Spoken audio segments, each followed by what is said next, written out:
राजकुमारी चंद्र किरण इतनी सुंदर थी कि सातों द्वीपों में उसके समान दूसरा कोई नहीं था। उसकी सुंदरता ऐसी थी कि चंद्रमा भी उसके सामने शर्मा जाए।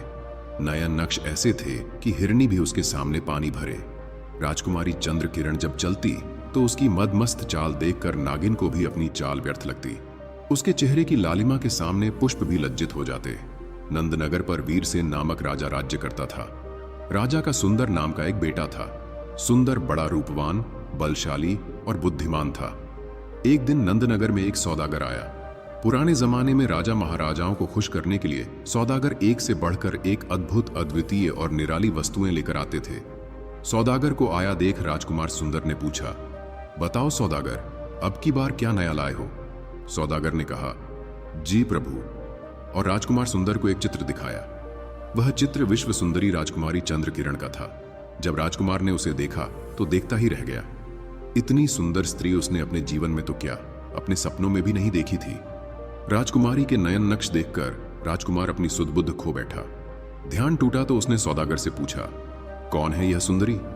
तब सौदागर ने बताया, हे राजकुमार, 7 समुंदर पार एक कंचनपुर नाम का शहर है, जहां इंद्रसेन नाम का निर्दयी राजा राज करता है, जो छोटे से छोटे अपराध के लिए भी मृत्युदंड देता है। यह सुंदरी उसी की पुत्री राजकुमारी चंद्र किरण है। राजकुमार ने खुश होकर सौदागर को बहुत से हीरे जवाहरात इनाम के तौर पर देकर विदा किया और अपने मन में विचार किया, जब तक यह स्त्री मुझे नहीं मिल जाती मेरा जीना व्यर्थ है।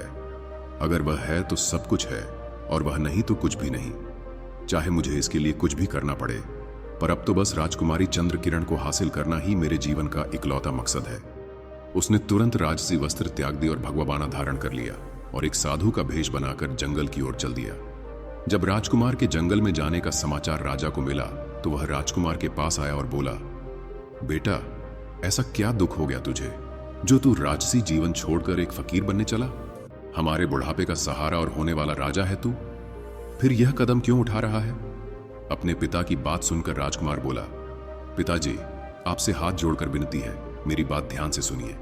मेरे मन में अब चंद्र किरण बस चुकी है, मुझे उसके सिवाय और कुछ भी नहीं दिखता। राजा बोला, बेटा, तुम समझदार हो, क्यों नादान जैसी बात कर रहे हो? आज तक चंद्र किरण के द्वार पर जो भी गया वह वापस लौटकर नहीं आया। उसके चक्कर में पता नहीं कितने ही अपनी जान से हाथ धो बैठे। पिता की बात सुनकर राजकुमार बोला, पिताजी, अब मुझे रोकने की कोशिश मत करिए, अब मैं रुकने वाला नहीं। अगर मेरे शरीर में प्राण है और मैं जीवित हूं तो मैं जरूर जाऊंगा। इतना कहकर राजकुमार सुंदर वहां से चलने को हुआ तो उसकी माताजी वहां आ गईं और बोली, मेरे लाडले, तेरे बिना मैं तड़प तड़प कर मर जाऊंगी। ऐसा मत करो, क्यों अपना राजपाट छोड़कर तुम मृत्यु को गले लगाने जा रहे हो? परंतु राजकुमार पर उसकी मां की बातों का भी कोई असर नहीं हुआ। वह बोला, नहीं माताजी, मुझे मत रोकिए, अगर मैं नहीं गया तो यही अपने प्राण त्याग दूंगा। और वह चल पड़ा। राजकुमारी चंद्र किरण को देखने की व्याकुलता में अभी राजकुमार ने कुछ कदम ही आगे बढ़ाए थे कि तभी उसकी सुंदर रूपवती कामिनी पत्नी भी वहां आ पहुंची। रानी ने दोहा कहा, पास तेरे कामिनी खड़ी, कर 16 श्रृंगार, छोड़ चले मझधार में, कहां मुझे भरतार। अर्थात इतनी सुंदर पत्नी होते हुए भी मुझे ऐसे छोड़कर क्यों जा रहे हो? राजकुमार सुंदर ने भी दोहे के रूप में कहा, रानी, मन धीरज धरो, मति दिल करो उदास, चंद रोज के बीच में लौट आऊं तेरे पास। अर्थात उदास मत हो रानी, थोड़े दिन में वापस तेरे पास आ जाऊंगा। इतना कहकर राजकुमार सुंदर वहां से चल पड़ा। सुंदर की बात सुनकर रानी गश खाकर जमीन पर गिर पड़ी, परंतु सुंदर बिल्कुल प्रभावित न हुआ। वह सबसे प्रेम नाते तोड़कर वन की ओर रवाना हुआ। उसे तो अब बस राजकुमारी चंद्र किरण की लगन लगी हुई थी। काफी दिन यात्रा करने के पश्चात राजकुमार सुंदर कंचनपुर जा पहुंचा और राजकुमारी के महल के सामने आसन जमाकर बैठ गया। संयोगवश एक दिन राजकुमारी जब महल की खिड़की में खड़ी थी तो उसकी दृष्टि उस जोगी बने सुंदर पर पड़ी। राजकुमार सुंदर तो बावला हुआ, पता नहीं कितने दिन से इसी पल का इंतजार कर रहा था, वही टकटकी लगाए देख रहा था। राजकुमारी चंद्र किरण ने जैसे ही राजकुमार सुंदर को देखा, वह भी उस हट्टे कट्टे शरीर वाले सुंदर नौजवान की आशिक हो गई और कहने लगी, हे योगी, तुम कौन हो और ऐसा क्या कारण रहा कि तुमने भरी जवानी में अपने देश और गृहस्थ जीवन को छोड़कर यह भगवा बाना पहना और जोगी बन गए? राजकुमार सुंदर ने राजकुमारी का उत्तर देते हुए कहा, हे विश्व सुंदरी, नजर कर तू मेरी तरफ प्यारी, मोहब्बत तेरी मेरे दिल में है भारी। तेरा हुस्न मशहूर है हर जहां, तुझे जाने आलम सभी चाह रहा। यह है पूरब से आया अब खाकसार, मेरा नाम आशिक है ए गुल अनार। तेरा हुस्न यहाँ खींच लाया मुझे, जब से तेरा नाम और फोटो दिखा मुझे। आगे राजकुमार सुंदर कहता है, ए हुस्न की मल्लिका, जब से तेरा नाम मैंने सुना है, तब से मेरा चैन और सुकून सब छिन गया है। अगर तू मुझे नहीं मिली तो मेरा जीना बेकार है। चंद्र किरण राजकुमार की बात सुनकर बोली, योगी, तेरा रूप देखकर तो मेरा दिल भी हिलोरे मार रहा है, तेरे लिए धड़क रहा है। पर मुझे अफसोस इस बात का है कि औरों की तरह कहीं तुझे भी अपने प्राणों से हाथ न धोना पड़े। राजकुमारी चंद्र किरण की बात सुनकर राजकुमार सुंदर ने दोहा कहा, होना होगा सो होवेगा, इसमें नहीं अंदेश। प्रिय, तेरे कारण तजा मैंने राज और देश, अर्थात अब जो होगा देखा जाएगा। तुम्हारे लिए तो मैं अपना राजपाट और देश तक छोड़ आया हूं। राजकुमार सुंदर की बात सुनकर चंद्र किरण बोली, ऐ जोगी, मेरे प्रेम में तेरे प्राणों का भी खतरा है, क्योंकि जो भी मुझसे प्रेम करता है, मेरे पिता उसको मरवा देते हैं या फिर उसे सदा के लिए कैद कर लेते हैं। अब भी उनकी कैद में बहुत से व्यक्ति पड़े सड़ रहे हैं, इसलिए उचित यही है कि तू अपने देश वापस चला जा। मेरे प्रेम के चक्कर में फंसकर अपने प्राण मत गंवा। यह सुनकर श्याम सुंदर ने उत्तर दिया, तेरा इश्क मुझको लाया यहाँ, भला अब कहो तुम मैं जाऊं कहां।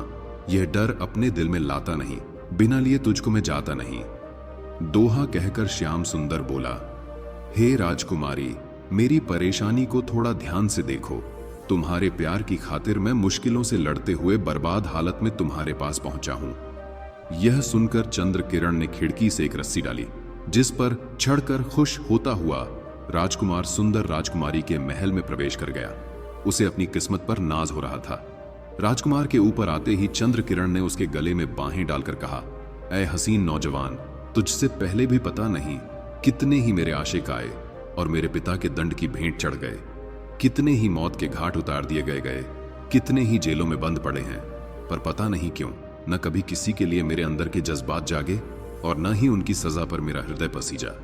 पर तुम्हारी बात कुछ और है, तुम उन सबसे अलग हो, तुम पहली नजर में ही मुझे भा गए। राजकुमारी चंद्र किरण के मुख से अपने लिए इतनी प्रशंसा सुनकर राजकुमार सुंदर भी गदगद हो गया। उसे अपनी किस्मत पर यकीन नहीं हो रहा था कि राजकुमारी चंद्र किरण उसे इतनी आसानी से मिल जाएगी। दोनों का इश्क परवान चढ़ने लगा।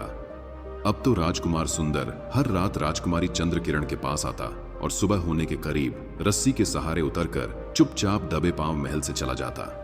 कुछ दिन तो सब ठीक ठाक चलता रहा। दोनों रात में मिलते और प्रेम लाभ करते। इस तरह दोनों को ऐशो आराम करते करते बहुत दिन बीत गए। पर फिर एक दिन रात के अंतिम पहर में जब राजकुमार सुंदर वापस जाने लगा तो कोतवाल ने उसे देख लिया और कहा, कौन है तू जो आधी रात को राजकुमारी के महल से आ रहा है? क्या चुराया है तूने? राजकुमार सुंदर ने माफी मांगते हुए कहा, नहीं कोतवाल साहब, मैं कोई चोर नहीं हूं। पर कोतवाल पर उसकी बातों का कोई असर नहीं हुआ। उसने तुरंत सिपाहियों को बुलाकर उसे पकड़वा दिया और कहा, ले जाओ इस बदमाश को, इसने सारी प्रजा को परेशान कर रखा है। सुबह हुई तो राजकुमार सुंदर को राजा के सामने राजदरबार में पेश किया गया। कोतवाल ने राजा से कहा, महाराज, यह बहुत बड़ा चोर है। रात को यह महल में चोरी करने गया था। जब यह उतरकर जा रहा था तो मैंने इसे पकड़ लिया। राजा ने कोतवाल को शाबाशी देते हुए उसकी तारीफ की। फिर सिपाहियों को आदेश दिया, ले जाओ इस बदमाश को और बंद कर दो सबसे अंधेरे वाले कमरे में, और सुबह इसको खाने के बजाय 50-50 कोड़े मारे जाएं। राजा का आदेश सुनते ही सिपाही राजकुमार सुंदर को पकड़कर ले गए। जब यह बात चंद्र किरण को पता चली कि उसके प्रेमी को राजा ने कैद कर लिया है और सख्त सजा की आज्ञा दी है, तो वह बेहोश होकर गिर पड़ी। राजकुमारी चंद्र किरण को जब होश आया तब विलाप करते हुए कहने लगी, हाय मेरे दुराचारी, निर्दयी पिता ने मेरे प्राणों से भी प्यारे साजन को कैद कर लिया है। बिना मेरे साजन के यह नीरस जिंदगी मुझे भी नहीं जीनी। मैं आग में कूदकर अपने प्राण त्याग दूंगी। जब दासी ने राजकुमारी चंद्र किरण के मुख से यह बात सुनी तो वह घबरा गई और उसे धीरज धरने के लिए कहने लगी। तब चंद्र किरण बोली, हे सखी, मैं किस प्रकार धीरज धरूं? मुझे पिया के बिना कुछ भी अच्छा नहीं लगता। इस प्रकार चंद्र किरण हर समय राजकुमार श्याम सुंदर के विरह में व्याकुल होकर रोती रहती। अब मैं यहाँ का किस्सा समाप्त करके राजकुमार श्याम सुंदर की पहली पत्नी का हाल बताता हूं। रानी भी अपने पति के विरह में बुरी तरह व्याकुल रहती थी और अपना एक एक दिन राजकुमार सुंदर के इंतजार में काट रही थी। एक दिन की बात है कि रानी अपनी चित्रशाला में सो रही थी। अचानक उसने एक सपना देखा कि एक बच्चा रानी से कह रहा है, रानी, तेरा पति श्याम सुंदर कंचनपुर में कैद हो गया है। यह स्वप्न देखकर रानी एकदम चौंक कर उठ बैठी और व्याकुल होकर चिल्ला चिल्ला कर रोने लगी। हाय, ये क्या हो गया? रोने की आवाज सुनकर दासियां दौड़ी हुई आईं और कहने लगीं, क्या हुआ महारानी? ऐसे दहाड़े मार मार कर क्यों रो रही हैं? आपको क्या पीड़ा है? रानी घबरा कर बोली, मैं सो रही थी कि एक बच्चे ने आवाज दी और कहा कि तू यहां सो रही है, वहां तेरा पति कंचनपुर में कैद हो गया है।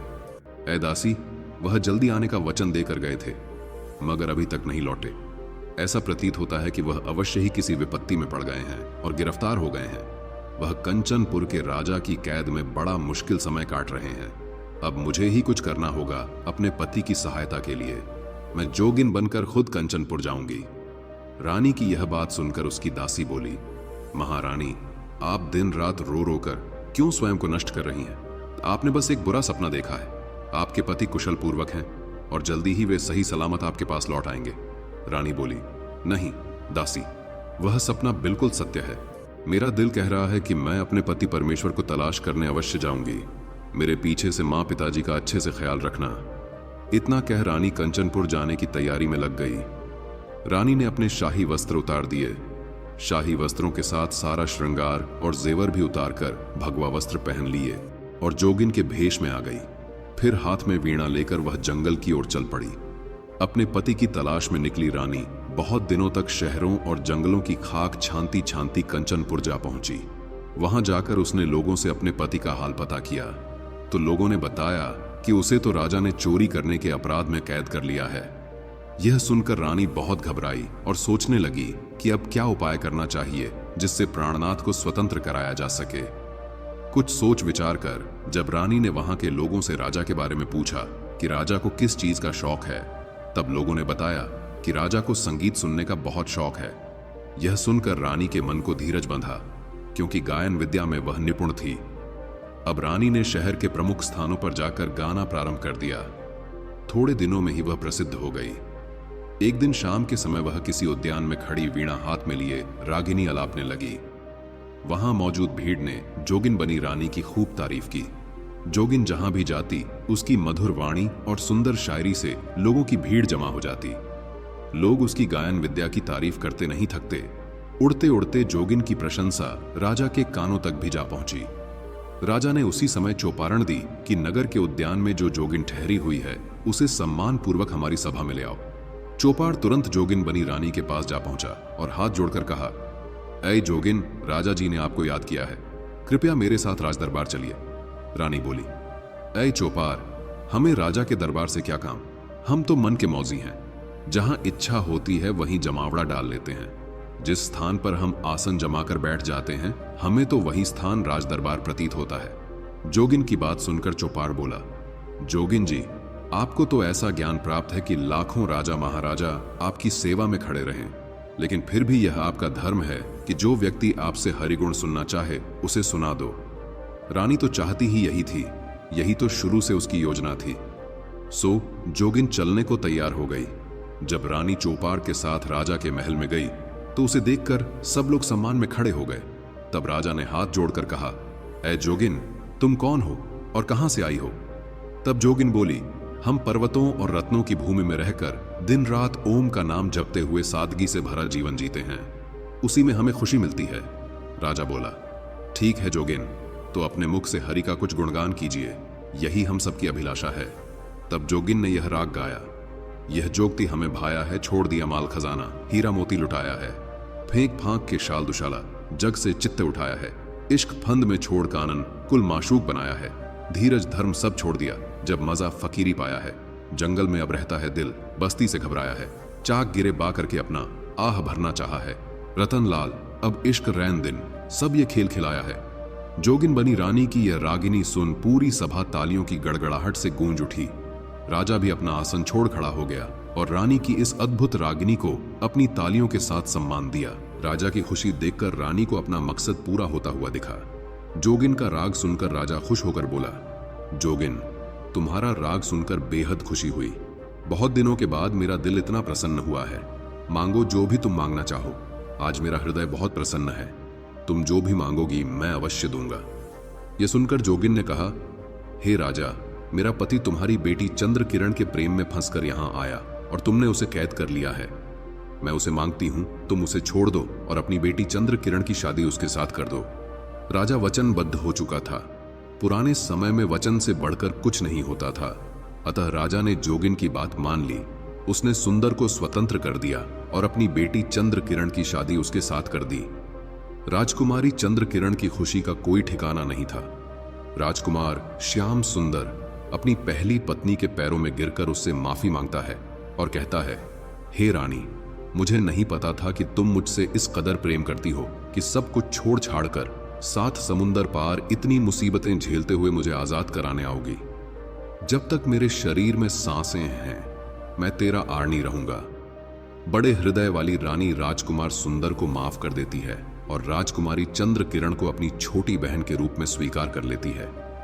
तीनों राजा से विदा लेकर अपने राज्य लौटाते हैं और एक खुशहाल जीवन जीते हैं। प्रेम, विश्वास, त्याग और क्षमा, ये 4 स्तंभ इस कहानी के आधार हैं। यह कथा हमें यह समझने में मदद करती है कि सच्चा प्रेम वह है जो केवल प्राप्त नहीं करता बल्कि त्याग भी करता है, जो केवल मांगता नहीं बल्कि देता भी है। सच्चा प्रेम और विश्वास हर कठिनाई को पार कर अंत में विजय का ताज पहनता है। कहानी में अंत तक बने रहने के लिए आपका तहे दिल से धन्यवाद।